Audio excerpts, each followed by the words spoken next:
An interview with Dr. Simon Pedzisi. It's a pre-recorded interview, one of my favorite ones, talking about what happens in the mind of a person that suffers from dementia. And he's going to be exploring that topic with us in a moment. But before we get that, I just need to make a correction. I mentioned that the former soccer player, the former exilee in Turkey that was acting as an intermediary between the families in Iran and the girls here in Australia was Ara Rasuli, but it's incorrect information. So that person in Turkey is unnamed. We don't know who she is. Ara Rasuli, she has been the secretary of the Iranian Society of Queensland, and she is a lawyer and an advocate. She's a contributor to the Women's Life Freedom Movement. So she is an Australian-based lady that has been instrumental also in organizing and helping in supporting these ladies here in Australia. So with no further ado, thank you. I'm sorry for the misinformation. So here we go, our correction, our commitment to share with you the most accurate news so you can come out to your day with not only positive and uplifting thoughts, but positive and uplifting thoughts that are accurate as well. Yeah. Yes, and producer Shells now is going to be playing the interview, so I hope that you enjoyed that one.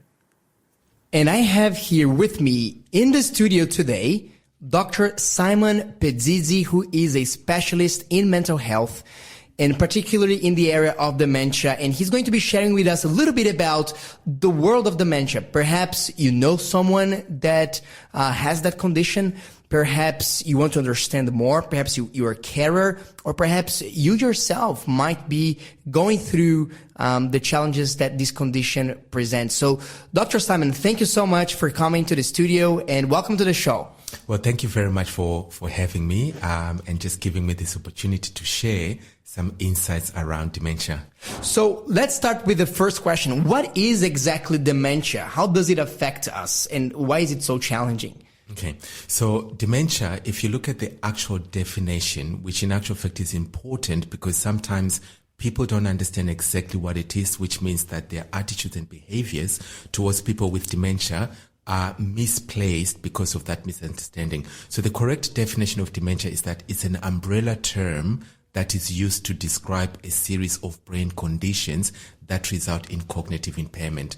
Now, what's important to understand is that dementia is an umbrella term, so it's not the actual clinical diagnosis that causes anything. It just tells us that something is changing in the brain neurologically, something is changing in the brain structurally, something is changing in the brain chemically, and it's those changes, depending on the type of dementia, that result in the person not being able to function as they would if they didn't have those changes in their brain. Okay, so dementia is an umbrella term. So I'm imagining here that we have things like Parkinson would be included into that, or Alzheimer's and other conditions. What are the conditions would fall into that category of dementia? Okay, so in terms of the types of dementia, you've got Alzheimer's disease. And Alzheimer's is a little bit different because it progresses a little bit longer. It takes longer for the brain cells to die as a result of atrophy. But the thing that causes Alzheimer's is protein synthesis in the brain, which results in sort of clusters and tangles that form. And wherever those clusters and tangles form, you then have cells around the area dying off. So that's when you start to see, sometimes people forgetting things. They struggle to concentrate. They struggle to engage. They struggle sometimes in time to communicate. So that's just one type of dementia. And Alzheimer's is the most common type of dementia in actual fact. And I think in Australia, it's about 60% of people with dementia are likely to have Alzheimer's. And that's mainly also because it progresses slowly, and therefore people live a little bit longer. And therefore at any point in time that you do a study, a survey or whatever, there are going to be more people still alive with the condition. You've also got another one called Lewy body dementia. And it's to do again with protein synthesis. And in this case, there's a protein called alpha-synuclein. It forms 3D bulbs in the brain and hence Lewy bodies. And wherever those, 3D shapes form, then you have toxins being produced, and therefore the cells and the neurons around die. Then you've got, yes, Parkinson's develops into late Parkinsonism, low dopamine production. The brain can actually absorb and use dopamine. So you've got coordination and balance as an issue. You've got vascular dementia, which is as a result of bleeding in the brain. So wherever there's a hemorrhagic activity, then the cells die, and wherever that region is, then this cellular function and the regional function of the brain is affected. You've also got, Korsakoff syndrome, which is to do with alcohol misuse. So for people that may have used alcohol and abused it as a substance over time, liver function changes and a number of other things change. But most importantly, thiamine or B1 levels drop, and therefore the body can't produce thiamine, it can't use thiamine, and therefore, neurons die as a result. So again, balance, coordination, memory, and ability to actually manage emotions. And that's coming from the abuse of the intake of alcohol. Absolutely. Wow. And one thing that I wanted to explore, so when a patient is experiencing dementia, when there's something wrong with the brain, how is their life like? We often see them, doing things like, they forget how to brush their teeth, or they go to the toilet and they wet themselves, or they just appear that they start to forget about the basic things of life. What is exactly happening there, and why are they doing this? There's often some grumpiness and there's some forgetfulness that is associated with that. What's happening in the world of someone that is carrying a disease that falls into the umbrella of dementia? Okay. So going back to the definition, the different issues that happen with dementia result in what we call cognitive impairment. And cognitive impairment, as the structural forms of, the brain are changing, what you will see is that people have disorientation. And there are three main areas that become affected. People get disorientation to time, disorientation to place, and disorientation to person. So disorientation to time is associated with the fact that the left side of our brain is responsible for time awareness. So if I say to you, I'll be back in 5 minutes, you know what 5 minutes is because your brain can actually articulate the context of time. But in people living with dementia, 2 minutes is 2 hours. So when you say to me, I'm going to get you some water, and you come back after 2 hours, I already start to think, A, you're not coming back. When you come back and you're smiling as if I should be pleased that you're coming back later, I'm thinking, well, Joseph, you should be apologizing for, making me wait all this time. But because my experience is real to me in terms of the context of time, you find that when we are looking after people living with dementia, because we don't understand that in most cases, we think the person is just angry because of dementia. But actually, no. Their context of time means that when they're waiting to go to the toilet, when they're waiting to go to the bathroom, when they're waiting for food, if they have breakfast in the morning at 8 o'clock, by the time they get to 10 o'clock, they think their last meal was yesterday. But if they can't explain like 20 hours already. Absolutely. So when they can't explain to you that they're hungry, you might see them walking and looking for the kitchen because they also have disorientation to place, which means they cannot remember geographical positioning of where their daily activities would happen. They can't remember where the toilet is. So if they're looking for the toilet for 5 minutes, it feels like 5 hours.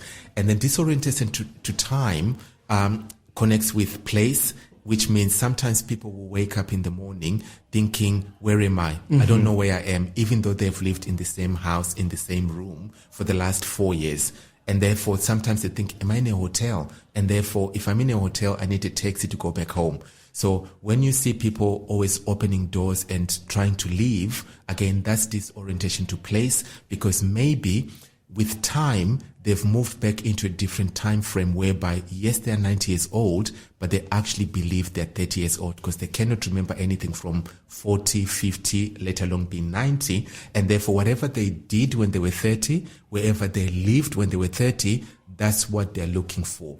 So if they can explain that to you, it would seem as if the person is always, going AWOL or leaving the house and, leaving the care community. And sometimes they might even be labeled as challenging, difficult, or exit seeking. But it's just understanding that when those three areas change, then the person's world becomes altered. So understanding how they see their world is the beginning of understanding dementia.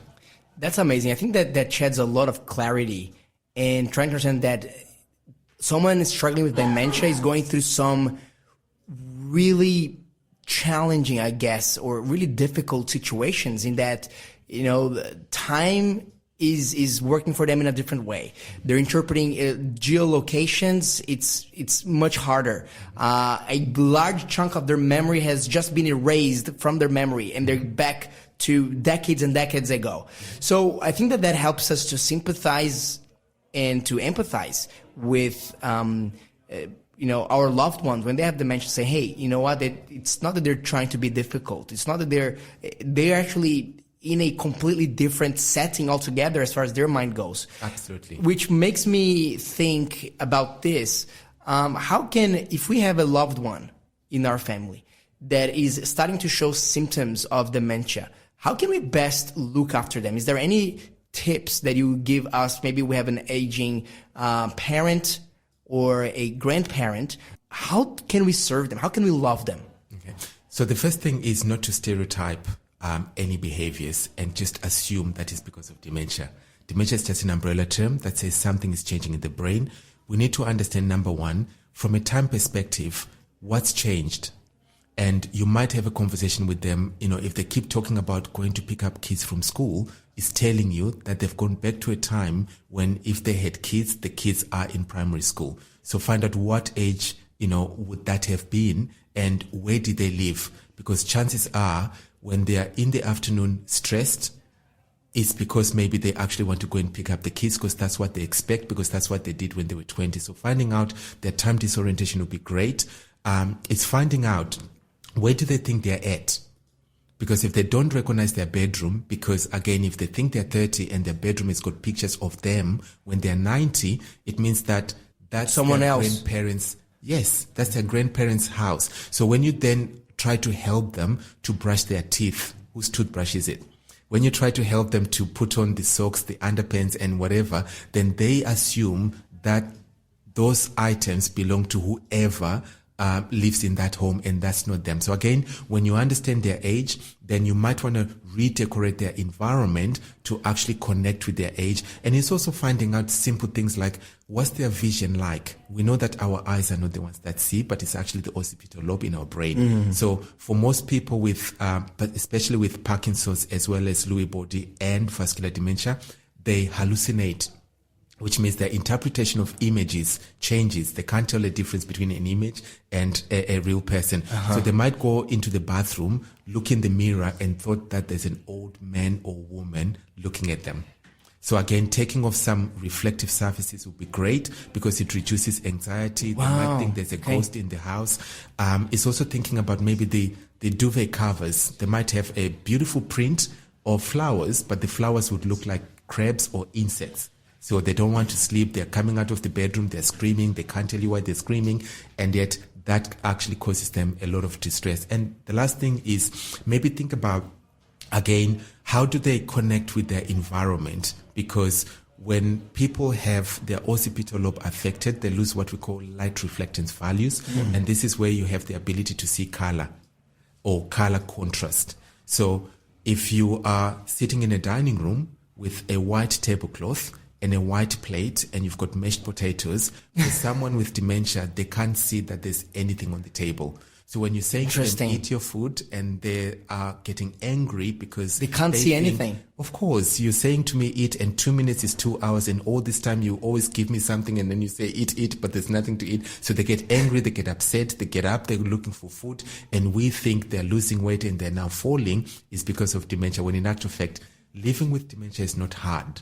What's hard is when people around you don't understand the changes in the brain and how those change the way the person sees their world. So if we see how people see their world from a dementia perspective, we can actually help them to live well with the condition without any of those behaviors, because those behaviors have nothing to do with dementia, but everything to do with the fact that if I can't tell whether you're male or female, because the right side of my brain can't tell faces, then you come to help me thinking I'm a male, so someone prefers a male carer, but I think you're a woman and I think I'm 20. So I'm thinking if my wife turns up, how am I going to explain a woman in my bedroom? So I will be resisting and everyone says I'm being aggressive, but in actual fact, my perception Wow. actually triggers my emotional responses. That is very interesting, very enlightening. Look, we have only 30 seconds left in this interview, Dr. Simon, but do you have any words of encouragement to give to someone that is